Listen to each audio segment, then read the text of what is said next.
Hello students, welcome to my channel. हम पढ़ रहे हैं एसिड बेसिस एंड सॉल्ट, जिसमें हम फर्स्ट पार्ट ऑलरेडी कंप्लीट कर चुके हैं। आज हम उसके आगे का कंटिन्यू करेंगे। लास्ट वाले सेक्शन में मैंने आपसे क्वेश्चन किया था कि जब हम एसिड और वाटर का सॉल्यूशन बनाते हैं तो हम एसिड को वाटर में मिक्स करते हैं या वाटर को एसिड में मिक्स करते हैं। आज मैं इसका आंसर आपको बताऊंगी। ओके, तो सबसे पहले मैं अपने क्वेश्चन का आंसर करूंगी कि जब हम लास्ट वाले हमने अपने वीडियो में देखा था कि एसिड बेस सॉल्यूशन कैसे प्रिपेयर किया जाता है, कंसंट्रेटेड सॉल्यूशन क्या है, डाइल्यूटेड सॉल्यूशन क्या है, उसे मैंने आपको एक क्वेश्चन भी किया था। तो उसका आंसर है कि वाटर को कभी भी एसिड में मिक्स नहीं करेंगे। Okay, water should not be added to any acid. It means मान लो आपने एसिड का सॉल्यूशन रखा है और आप उसमें वाटर को मिक्स कर रहे हैं तो ऐसा नहीं करेंगे, बिकॉज जैसे ही आप वाटर में एसिड में वाटर को ऐड करेंगे तो बहुत ज़्यादा हाईली एक्सोथर्मिक रिएक्शन होगी और उस रिएक्शन से बहुत ज़्यादा एक्सप्लोजन होगा और बर्निंग भी हो सकती है। इसीलिए कभी भी एसिड के सॉल्यूशन में वाटर नहीं डालेंगे। ओके, आप वाटर ले लेंगे, उसमें ड्रॉप वाइज क्या करेंगे, एसिड डालेंगे, जिससे एक डाइल्यूटेड सॉल्यूशन जितना भी आपको बनाना होगा बन जाएगा। तो ये बहुत इंपॉर्टेंट चीज है। Water never be added to a concentrated solution of any acid. Okay, why? Because of exothermic reaction, because highly exothermic reaction will take place। बहुत ज्यादा exothermic reaction होगी वहां पे, जिससे एक्सप्लोजन होगा और बर्निंग भी हो सकती है। ओके, अब हम अपने टॉपिक के साथ कंटिन्यू करेंगे। लास्ट वाले हमने इससे पहले के मेरे 2 वीडियोस और हैं एसिड बेसिस पे, तो आप उसको भी पहले देख लेंगे, क्लियर कर लेंगे और फिर उन सब में हमने एसिड क्या है, बेसिस क्या है, उनकी रिएक्शंस क्या है, ये सब हम ऑलरेडी पढ़ चुके हैं। ओके, नेक्स्ट अब हम देखेंगे कि एसिड और बेसिक की स्ट्रेंथ आप कैसे पहचानोगे। ठीक है, एसिड और बेस की स्ट्रेंथ को पहचानने के लिए एक यहाँ पर स्केल है जिसको हम बोलते हैं जिसको हम बोलते हैं पीएच स्केल। एसिड बेस की स्ट्रेंथ को देखने के लिए स्केल है which is known as pH scale. जो पीएच स्केल आपने सुना भी होगा, इसके बारे में लैब में हम यूज भी करते हैं इस स्केल को, pH scale. PH, P stand for potence, ये जर्मन वर्ड है जिसका मीनिंग होता है पावर। पावर, ठीक है, जर्मन साइंटिस्ट था, उसी ने ये स्केल बनाया था। And H for hydrogen ion concentration. किसी भी सॉल्यूशन की हम एसिड और बेसिक स्ट्रेंथ को कैसे देखेंगे, अगर उसमें H+ आयन क्या होंगे, ज्यादा होंगे तो सॉल्यूशन कैसा होगा, एसिडिक होगा। अगर उसमें हाइड्रोक्साइड आयन क्या होंगे, ज्यादा होंगे तो सॉल्यूशन क्या होगा, बेसिक होगा। सिमिलर चीज हम केवल H+ आयन के कॉन्सेंट्रेशन से भी देख सकते हैं। अगर H+ आयन का कॉन्सेंट्रेशन क्या होगा, ज्यादा होगा तो सॉल्यूशन कैसा होगा, एसिडिक होगा। H+ आयन का कंसंट्रेशन अगर क्या होगा, कम होगा तो सॉल्यूशन कैसा होगा, बेसिक होगा। ओके, तो इसीलिए सिर्फ पोटेंशियल ऑफ हाइड्रोजन या potence of hydrogen, power of hydrogen से भी हम किसी भी सॉल्यूशन की एसिडिक और बेसिक स्ट्रेंथ को बता सकते हैं। ठीक है, H+ आयन का कंसंट्रेशन ज्यादा होगा then the solution will be acidic. If the H+ ion concentration is less then the solution will be basic. तो ये स्केल है, पीएच स्केल है। पीएच स्केल है, ये यहाँ पे नंबर दिए हुए हैं। ये जो पीएच स्केल होती है 0 से 14 तक के नंबर्स की होती है। एक यहाँ हमको ये पेपर के फॉर्म में भी मिलते हैं, इसको पीएच स्ट्रिप बोलते हैं। तो उसमें 0 से 14 तक के सारे कलर्स दिए हुए होते हैं, जिनको मैच करके हम ये पहचानते हैं कि सॉल्यूशन बेसिक है, एसिडिक है, लेस बेसिक है, मोर बेसिक है, न्यूट्रल है, कैसा है। ओके, तो 0 से 14 तक के यहाँ पर नंबर दिए हुए हैं इस पीएच स्केल में। ठीक है, तो अब हम पहचानते कैसे पहचानेंगे, कैसे आइडेंटिफाई करेंगे। तो 7 यहाँ पर जो होगा पीएच, वो किसी न्यूट्रल सॉल्यूशन के लिए होगा। जैसे वाटर का सॉल्यूशन ना तो एसिडिक होगा ना तो बेसिक होगा। सॉल्ट को भी अगर हम देखेंगे तो कुछ न्यूट्रल सॉल्ट भी होते हैं।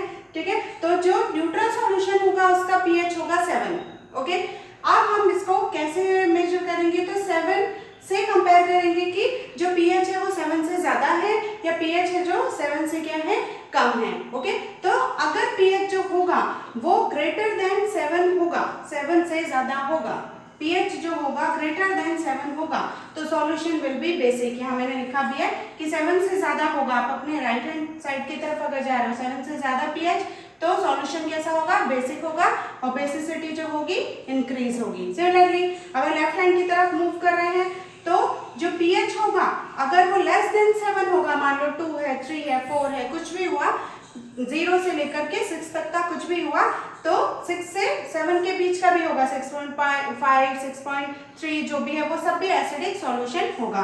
तो if pH is less than 7 then the solution is acidic, if pH is more than 7 then the solution is basic, and if pH is neutral then the solution will be neutral solution. If pH is 7 then the solution will be neutral solution.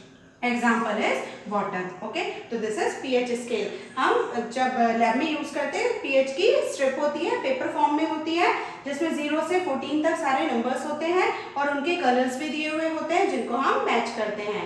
Okay, अब तो एक electronic meter भी आता है जिससे हम किसी भी सॉल्यूशन का डेफिनेट जो पीएच है वो भी चेक कर सकते हैं। ओके, इसको पीएच मीटर कहा जाता है। कुछ जो है सब्सटेंस उनके पीएच मैंने यहाँ पे लिखे हुए हैं, जैसे ब्लड जो होगा, ह्यूमन ब्लड, उसका जो पीएच होता है वो स्लाइटली बेसिक होगा, 7.4 होता है। तो 7 से 8 के बीच में 7.4 होगा, वो किसका पीएच होगा, ब्लड का 7.4। इट मीन्स वो हल्का सा कैसा होगा, बेसिक होगा। नेक्स्ट, यूरिन का, सलाइवा का जो पीएच होता है वो होता है हल्का सा एसिडिक होता है, मतलब बीच का, 6 से 7 के बीच का, वो होता है 6.3 से 6.6। तो जो बेसिक होगा इतना मतलब इतना एसिडिक नहीं होगा, हल्का सा कैसा होगा, एसिडिक होगा। तो 6.3 से 6.6 तक, ठीक है। तो बहुत ज्यादा एसिडिक भी नहीं होगा बट होगा, हल्का स्लाइटली एसिडिक होगा। तो यूरिन और सलाइवा का पीएच कितना होगा, 6.3 से 6.6 के बीच का होगा। ओके, नेक्स्ट जो है अमोनिया सॉल्यूशन, बेसिक है, ठीक है, बहुत अच्छा बेस है अमोनिया। तो उसका जो पीएच है वो भी कितना है, बहुत ज्यादा बेसिक है, 10.5 से 11.5 तक का, 10.5 से 11.5 तक का पीएच किसका होगा, अमोनिया के सॉल्यूशन का। बहुत अच्छा बेस है अमोनिया सॉल्यूशन, लैब में मिलता है। नेक्स्ट है बेकिंग सोडा, ये भी बहुत अच्छा बेस है। बेकिंग सोडा जैसे पता है आपको, मैंने अपनी लास्ट क्लासेस में भी बताया बेकिंग सोडा के बारे में। इसका जो पीएच होगा वो होगा 9.5 होगा, 9 से 10 के बीच का, इट मींस 9.5 होगा किसका, बेकिंग सोडा का, ठीक है। नेक्स्ट है गैस्ट्रिक जूस, जो स्टमक जूस होता है उसका जो पीएच होता है वो होता है हाईली एसिडिक होता है, 1.5 से 3.5 के बीच का, 1.5 से 3.5। जो गैस्ट्रिक जूस जो होता है, सी हमारा जो स्टमक है वो एसिड प्रोड्यूस करता है, जिससे जितने भी बैक्टीरियाज होते हैं, हार्मफुल बैक्टीरिया, वो किल हो जाते हैं। ओके, तो ये इसीलिए हमारा जो स्टमक है उसका जो पीएच होता है वो हल्का सा एसिडिक होता है, 1.5 से 3.5। तो this is all about pH. अब हम देखते हैं इंपॉर्टेंस क्या है डेली लाइफ में पीएच का। डेली लाइफ में पीएच का बहुत ज्यादा इंपॉर्टेंस है। पहला देखते हैं प्लांट्स और एनिमल्स के जो बॉडी, प्लांट्स और एनिमल्स का क्या इंपॉर्टेंस है पीएच का। तो जो हमारी बॉडी रहती है, ह्यूमन बॉडी है जो, या एनिमल की बॉडी, उनका जो पीएच होता है जनरली 7 से 7.8 के बीच का होता है। प्लांट्स के लिए भी बहुत इंपॉर्टेंस है। पर्टिकुलर सॉइल में जो प्लांट्स है वो ग्रो करते हैं जिनका पीएच हर प्लांट का अलग अलग वेरिएशन होता है। कोई एसिडिक सॉल्यूशन में ग्रो करते हैं, कोई बेसिक सॉल्यूशन में, बेसिक एनवायरनमेंट में ग्रो करते हैं, ठीक है। तो एनिमल बॉडी में अगर हम देखें तो उनका पीएच जो होगा बॉडी का वो 7 से 7.8 के बीच का होगा। ओके, नेक्स्ट, अगर एसिड रेन होती है, एसिड रेन होती है, ओके, जब बहुत ज्यादा पॉल्यूशन बढ़ जाता है तो एसिड रेन भी होती है। तो एसिड रेन अगर होती है तो उसमें रेन वाटर का जो पीएच है वो 5.6 होता है। अगर ये जो रेन वाटर है वो एक्वेटिक एनवायरनमेंट में मिक्स हो जाए, अब रेन होगी, अगर एसिड रेन हो रही है तो जितना भी एक्वेटिक एनवायरनमेंट होगा वो रेन वाटर वहां भी मिक्स होगा। वहां अगर ये मिक्स हो जाएगा तो जितने भी एक्वेटिक जो एनिमल्स होंगे उनके लिए बहुत डेंजरस हो जाएगा, क्योंकि इसका जो पीएच है वो 5.6 है।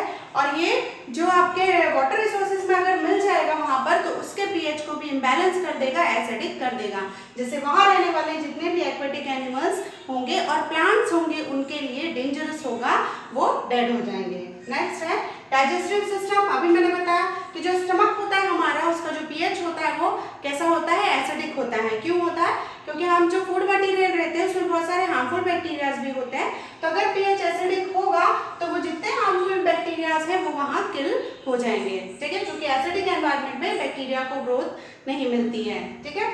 वो अच्छे से ग्रोथ नहीं कर पाते हैं। तो इसीलिए हमारा स्टमक का जो पीएच है वो स्लाइटली कैसा होता है, एसिडिक होता है। अब वन मोर इम्पॉर्टेंट चीज है कि यहाँ जो पीएच है वो 1.5 से 3.5 के बीच का है। अगर यही पीएच जब होता है, बढ़ जाता है, तो हम ये कहते हैं कि क्या हुआ है, एसिडिटी। यही पीएच जो है, अगर 1.5 से 3.5 के बीच का नॉर्मल पीएच है, अगर एसिडिटी बढ़ जाती है तो हम क्या बोलते हैं, उसी के लिए हम क्या लेते हैं, मिल्क ऑफ मैग्नीशिया लेते हैं, मिल्क ऑफ मैग्नीशिया। अगर ये पीएच इससे कम हो गया, 1.5 से 3.5 तो नॉर्मल पीएच है, तो अगर पीएच इससे भी ज्यादा कम चला गया, मतलब जो स्टमक है उसकी एसिडिटी क्या होगी, इंक्रीज हो जाएगी। उस एसिडिटी को बैलेंस करने के लिए हम लेते हैं बेस। उस बेस में जनरली मैंने अपनी लास्ट क्लासेस में भी डिस्कशन किया है, मिल्क ऑफ मैग्नीशिया लेते हैं। मिल्क ऑफ मैग्नीशिया मतलब magnesium hydroxide, magnesium hydroxide, magnesium hydroxide. इसमें magnesium hydroxide, milk of magnesia, तो इसमें हाइड्रोक्साइड आयन है। जब एसिडिटी बढ़ जाएगी तो H+ आयन भी बढ़ जाएंगे, तो हाइड्रोक्साइड आयन क्या करेगा, OH- आयन प्रोवाइड करेगा, जिससे H+ और OH- आयन मिलकर वाटर प्रोड्यूस करेंगे। वाटर प्रोड्यूस करने से क्या होगा, जो एसिडिटी जो स्टमक की इंक्रीज हुई है, इट विल बैलेंस, वो बैलेंस हो जाएगी। इसलिए कभी भी एसिडिटी को बैलेंस करने के लिए मिल्क ऑफ मैग्नीशिया या फिर कोई भी हाइड्रोक्साइड, जिसमें मैग्नीशियम का hydroxides, aluminium hydroxides, metallic hydroxide, soda वगैरह भी हम प्रेफर करते हैं, जिससे एसिडिटी जो है बैलेंस हो जाती है। नेक्स्ट है सॉइल का पीएच। सॉइल का पीएच भी बहुत इंपॉर्टेंट है। अलग अलग जो क्रॉप्स होते हैं, प्लांट्स होते हैं, वो अलग अलग पीएच में ग्रो करते हैं। अगर सॉइल का जो पीएच है वो एसिडिक है तो राइस बहुत अच्छे से ग्रो करेगा।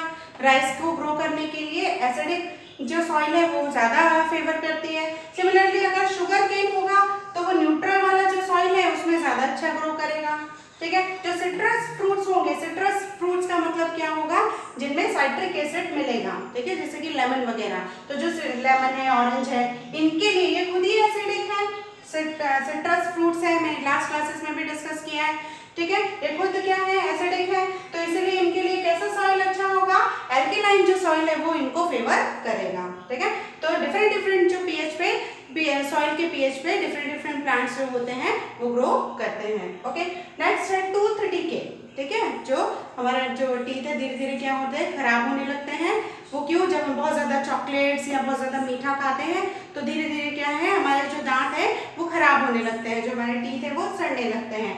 तो उनका कारण क्या होता है, तो जब पीएच कैसा, हमारे माउथ में जो पीएच है वो 5.5 पहुंच जाता है, ठीक है, मतलब एसिडिक हो जाता है। जनरली अगर हम देखें तो सलाइवा का जो पीएच है, अभी मैंने बताया कि बहुत ज्यादा एसिडिक नहीं है, वो 6 और 7 के बीच का है, लगभग 6.3 से 6.6 के बीच का। लेकिन जब 5.5 में पहुंच गया मतलब वो एसिडिक हो गया। तो जब वो एसिडिक हो जाएगा, अब सलाइवा उसको क्या करता है, पीएच को बैलेंस करने के लिए ट्राई करता है। ठीक है, तो इसके लिए हम क्या करते हैं, फिर टूथपेस्ट का यूज करते हैं। उस टूथपेस्ट में जो है एल्केलाइन सॉल्यूशंस होते हैं, जो इस बढ़े हुए पीएच को क्या करते हैं, बैलेंस करते हैं और टूथ डीके को स्टॉप करते हैं। ओके, तो अगर यहाँ पर पीएच जो है 5.5 तक पहुंच जाएगा, जनरली जो है सलाइवा का पीएच होता है 6.3 से 6.6 के बीच का। अगर वो पीएच जो होगा वो कम हो जाएगा तो एसिडिटी बढ़ जाएगी, जिससे टीथ धीरे धीरे हमारे खराब होने लगेंगे। नेक्स्ट है बी स्टिंग। अगर मधुमक्खी या स्ट्राइप के कीड़े अगर क्या है काट लेते हैं तो वो क्या करते हैं, एक एसिड रिलीज करते हैं। जैसे चींटी अगर काट देती है तो वो एसिड रिलीज करती है, जिसको हम कहते हैं, कौन सा एसिड है वो, formic acid. Formic acid release करती है, जैसे हमें झंझनाहट सी होती है, इसलिए बिकॉज वो जैसी बाइट करती है तो वो एसिड रिलीज करती है, फॉर्मिक एसिड, जिससे वहां पे हमको क्या होती है, जलन सी होने लगती है। तो उसको बैलेंस करने वो एसिड रिलीज कर रही है, तो अगर हम कोई बेस लेंगे तो वो बैलेंस करेगा, वो जलन को क्या करेगा, कम करेगा, उस पेन को रिलीव करेगा। तो उसके लिए हम बेकिंग सोडा प्रेफर करते हैं। अगर बेकिंग सोडा का सॉल्यूशन वहां पे रख कर दे तो क्या होगा, धीरे से थोड़ी देर के बाद वो जो जलन होगी या जो पेन होगा उसमें रिलीफ मिलने लगेगा। ठीक है, अब नेक्स्ट पीएच का बहुत सारा मेडिसिनल यूज भी है, जैसे कि बहुत सी डिजीज होती हैं जिनको ब्लड का और यूरिन का पीएच देख करके पहचाना जाता है। ठीक है, अगर ब्लड का पीएच जो है, नॉर्मल पीएच मैंने 7.4 बताया है, वो बढ़ गया या कम हो गया तो फिर हम क्या करते हैं, इससे भी डिजीज को डायग्नोज कर सकते हैं। सिमिलरली यूरिन का सैंपल लेके भी उसके पीएच को टेस्ट करके भी ये देखा जाता है कि एल्केलाइन है कि बेसिक हो रहा है, ज़्यादा एल्केलाइन है कि ज़्यादा एल्केलाइन है कि ज़्यादा एसिडिक है, तो इससे भी हम डिजीज को डायग्नोज कर सकते हैं। तो ये आपका पीएच यहाँ पर कंप्लीट होता है। नेक्स्ट हम इसके नेक्स्ट का पोर्शन देखेंगे। ओके, आज की क्लास हम यही फिनिश करते हैं। ये पार्ट बहुत ज़्यादा इंपॉर्टेंट है, प्लीज़ आप इसके जो पहले के जो पार्ट्स हैं वो भी क्लियर कर लीजिए, तो आपको आगे का जो भी सेक्शन है वो बहुत अच्छे से समझ में आएगा। बिकॉज ये हर तरीके के एग्जाम के लिए एसिड बेस से क्वेश्चन आते ही हैं, चाहे वो आपका जेईई का एग्जाम हो, चाहे वो आपका नीट का एग्जाम हो, चाहे वो आपका local board CBSE, NCERT, ICSE कोई भी एग्जाम हो, even competitive exam also, acid base और सॉल्ट से क्वेश्चंस आते ही हैं। सो फ्रेंड्स, आज के लिए थैंक यू।